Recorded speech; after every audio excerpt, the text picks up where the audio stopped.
In the 17th year of Pekah, son of Remaliah, Ahaz, son of Jotham, king of Judah, began to reign. Ahaz was 20 years old when he became king, and he reigned in Jerusalem 16 years. Unlike David his father, he did not do what was right in the eyes of the Lord his God. He followed the ways of the kings of Israel, and even sacrificed his son in the fire, engaging in the detestable practices of the nations the Lord had driven out before the Israelites. He offered sacrifices and burned incense at the high places, on the hilltops, and under every spreading tree. Then Rezin, king of Aram, and Pekah, son of Remaliah, king of Israel, marched up to fight against Jerusalem and besieged Ahaz, but they could not overpower him. At that time, Rezin, king of Aram, recovered Elath for Aram by driving out the people of Judah. Edomites then moved into Elath and have lived there to this day. Ahaz sent messengers to say to Tiglath-Pileser, king of Assyria, I am your servant and vassal. Come up and save me out of the hand of the king of Aram and of the king of Israel, who are attacking me. And Ahaz took the silver and gold found in the temple of the Lord and in the treasuries of the royal palace, and sent it as a gift to the king of Assyria. The king of Assyria complied by attacking Damascus and capturing it. He deported its inhabitants to Kir and put Rezin to death. Then King Ahaz went to Damascus to meet Tiglath-Pileser, king of Assyria. He saw an altar in Damascus and sent to Uriah the priest a sketch of the altar with detailed plans for its construction. So Uriah the priest built an altar in accordance with all the plans that King Ahaz had sent from Damascus, and finished it before King Ahaz returned. When the king came back from Damascus and saw the altar, he approached it and presented offerings on it. He offered up his burnt offering and grain offering, poured out his drink offering, and splashed the blood of his fellowship offerings against the altar. The bronze altar that stood before the Lord he brought from the front of the temple, from between the new altar and the temple of the Lord, and put it on the north side of the new altar. King Ahaz then gave these orders to Uriah the priest.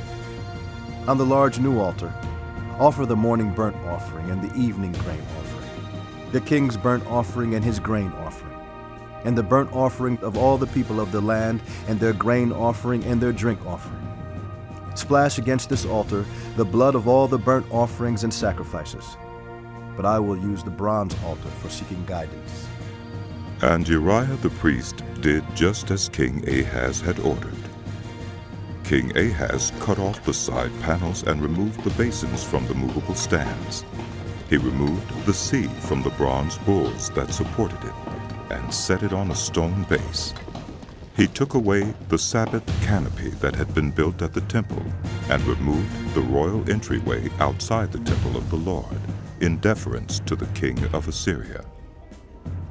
As for the other events of the reign of Ahaz, and what he did, are they not written in the book of the annals of the kings of Judah?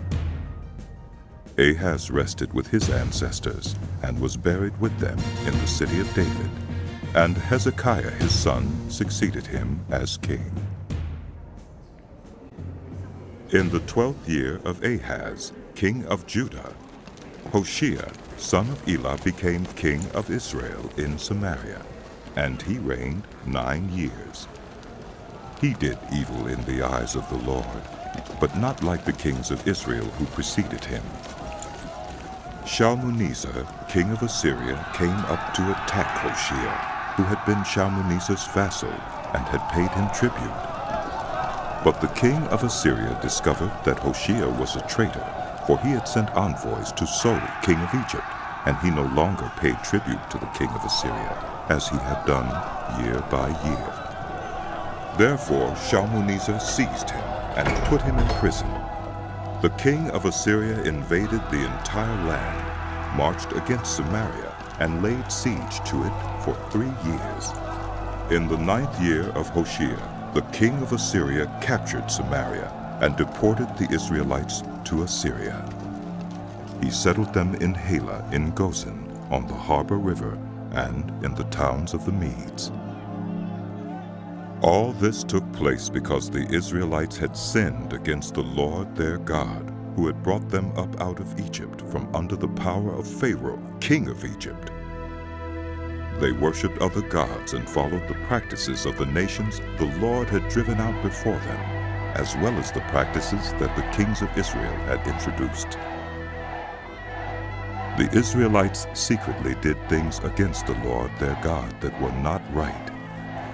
From watchtower to fortified city, they built themselves high places in all their towns. They set up sacred stones and Asherah poles on every high hill and under every spreading tree. At every high place they burned incense, as the nations whom the Lord had driven out before them had done. They did wicked things that aroused the Lord's anger. They worshipped idols, though the Lord had said, "You shall not do this." The Lord warned Israel and Judah through all his prophets and seers. Turn from your evil ways. Observe my commands and decrees in accordance with the entire law that I commanded your ancestors to obey, and that I delivered to you through my servants, the prophets. But they would not listen, and were as stiff-necked as their ancestors, who did not trust in the Lord their God. They rejected his decrees and the covenant he had made with their ancestors, and the statutes he had warned them to keep. They followed worthless idols and themselves became worthless. They imitated the nations around them, although the Lord had ordered them. Do not do as they do. They forsook all the commands of the Lord their God, and made for themselves 2 idols cast in the shape of calves, and an Asherah pole. They bowed down to all the starry hosts, and they worshipped Baal. They sacrificed their sons and daughters in the fire. They practiced divination and sought omens, and sold themselves to do evil in the eyes of the Lord, arousing his anger. So the Lord was very angry with Israel, and removed them from his presence. Only the tribe of Judah was left, and even Judah did not keep the commands of the Lord their God. They followed the practices Israel had introduced. Therefore the Lord rejected all the people of Israel. He afflicted them and gave them into the hands of plunderers until he thrust them from his presence. When he tore Israel away from the house of David, they made Jeroboam, son of Nebat, their king. Jeroboam enticed Israel away from following the Lord and caused them to commit a great sin. The Israelites persisted in all the sins of Jeroboam and did not turn away from them until the Lord removed them from his presence, as he had warned through all his servants, the prophets. So the people of Israel were taken from their homeland into exile in Assyria, and they are still there. The king of Assyria brought people from Babylon, Cutha, Ava, Hamath, and Sepharvaim, and settled them in the towns of Samaria to replace the Israelites. They took over Samaria and lived in its towns. When they first lived there, they did not worship the Lord. So he sent lions among them, and they killed some of the people. It was reported to the king of Assyria, "The people you deported and resettled in the towns of Samaria do not know what the God of that country requires. He has sent lions among them, which are killing them off, because the people do not know what he requires." Then the king of Assyria gave this order: Have one of the priests you took captive from Samaria go back to live there, and teach the people what the God of the land requires. So one of the priests who had been exiled from Samaria came to live in Bethel, and taught them how to worship the Lord. Nevertheless, each national group made its own gods in the several towns where they settled, and set them up in the shrines the people of Samaria had made at the high places. The people from Babylon made Succoth-Benoth. Those from Cutha made Nergal, and those from Hamath made Oshima. The Avites made Nibhaz and Tartak, and the Sepharvites burned their children in the fire as sacrifices to Adramelech and Anamelech, the gods of Sepharvaim.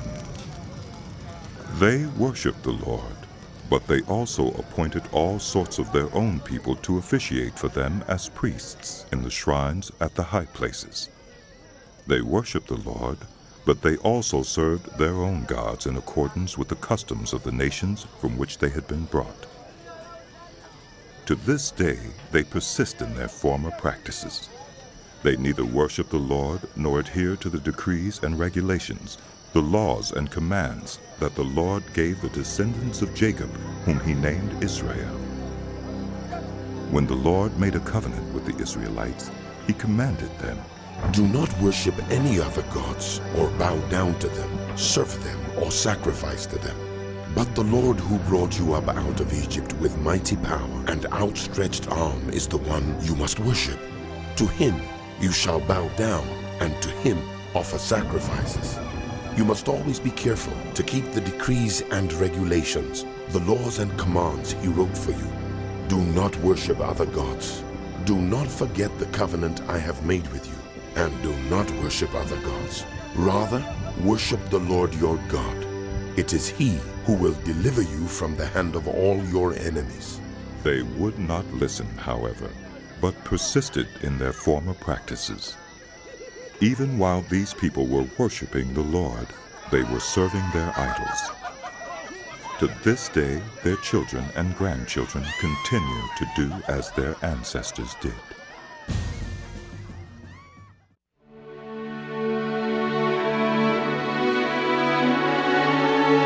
The book of 2 Kings continued.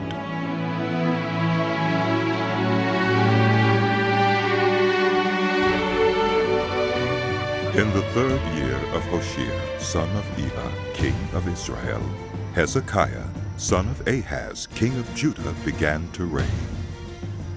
He was 25 years old when he became king, and he reigned in Jerusalem 29 years.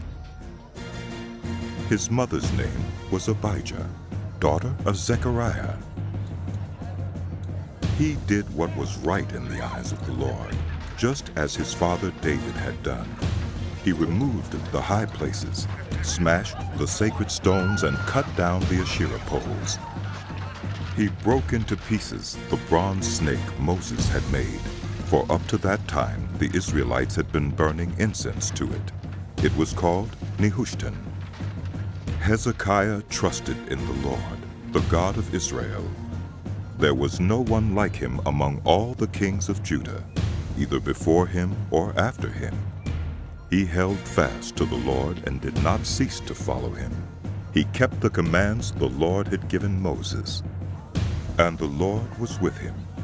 He was successful in whatever he undertook. He rebelled against the king of Assyria and did not serve him. From watchtower to fortified city, he defeated the Philistines as far as Gaza and its territory. In King Hezekiah's 4th year, which was the 7th year of Hoshea, son of Elah, king of Israel, Shalmaneser, king of Assyria, marched against Samaria and laid siege to it. At the end of 3 years, the Assyrians took it. So Samaria was captured in Hezekiah's 6th year, which was the 9th year of Hoshea, king of Israel. The king of Assyria deported Israel to Assyria and settled them in Halah, in Gozan on the harbor river, and in towns of the Medes. This happened because they had not obeyed the Lord their God, but had violated his covenant, all that Moses the servant of the Lord commanded. They neither listened to the commands nor carried them out. In the 14th year of King Hezekiah's reign, Sennacherib, king of Assyria, attacked all the fortified cities of Judah and captured them. So Hezekiah, king of Judah, sent this message to the king of Assyria at Lachish. I have done wrong. Withdraw from me, and I will pay whatever you demand of me. The king of Assyria exacted from Hezekiah, king of Judah, 300 talents of silver and 30 talents of gold. So Hezekiah gave him all the silver that was found in the temple of the Lord and in the treasuries of the royal palace. At this time, Hezekiah, king of Judah, stripped off the gold with which he had covered the doors and doorposts of the temple of the Lord and gave it to the king of Assyria. The king of Assyria sent his supreme commander, his chief officer, and his field commander with a large army from Lachish to King Hezekiah at Jerusalem. They came up to Jerusalem and stopped at the aqueduct of the upper pool on the road to the washerman's field. They called for the king and Eliakim, son of Hilkiah, the palace administrator, Shebna, the secretary, and Joah, son of Asaph, the recorder, went out to them. The field commander said to them, "Tell Hezekiah, this is what the great king, the king of Assyria, says. On what are you basing this confidence of yours? You say you have the counsel and the might for war, but you speak only empty words. On whom are you depending that you rebel against me? Look, I know you're depending on Egypt, that splinter reed of a staff which pierces the hands of anyone who leans on it.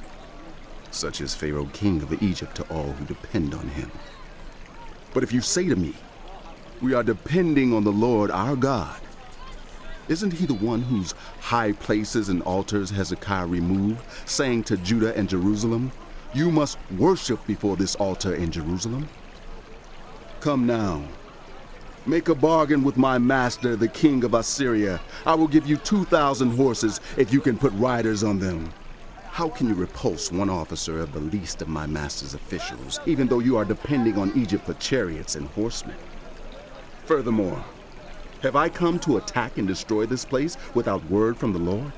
The Lord himself told me to march against this country and destroy it." Then Eliakim, son of Hilkiah, and Shebna and Joah said to the field commander, "Please, speak to your servants in Aramaic, since we understand it. Don't speak to us in Hebrew in the hearing of the people on the wall." But the commander replied, "Was it only to your master and you that my master sent me to say these things, and not to the people sitting on the wall, who, like you, will have to eat their own excrement and drink their own urine?" Then the commander stood and called out in Hebrew, "Hear the word of the great king, the king of Assyria. This is what the king says. Do not let Hezekiah deceive you. He cannot deliver you from my hand. Do not let Hezekiah persuade you to trust in the Lord when he says, the Lord will surely deliver us. This city will not be given into the hand of the king of Assyria. Do not listen to Hezekiah. This is what the king of Assyria says. Make peace with me and come out to me. Then every one of you will eat from your own vine and fig tree and drink water from your own cistern, until I come and take you to a land like your own. A land of grain and new wine, a land of bread and vineyards, a land of olive trees and honey. Choose life and not death. Do not listen to Hezekiah, for he is misleading you when he says, the Lord will deliver us. Has the God of any nation ever delivered his land from the hand of the king of Assyria? Where are the gods of Hamath and Arpad? Where are the gods of Sepharvaim, Hena, and Ivah? Have they rescued Samaria from my hand? Who of all the gods of these countries has been able to save his land from me? How then can the Lord deliver Jerusalem from my hand?" But the people remained silent and said nothing in reply, because the king had commanded, "Do not answer him." Then Eliakim, son of Hilkiah, the palace administrator, Shebna, the secretary, and Joah, son of Asaph, the recorder, went to Hezekiah with their clothes torn, and told him what the field commander had said.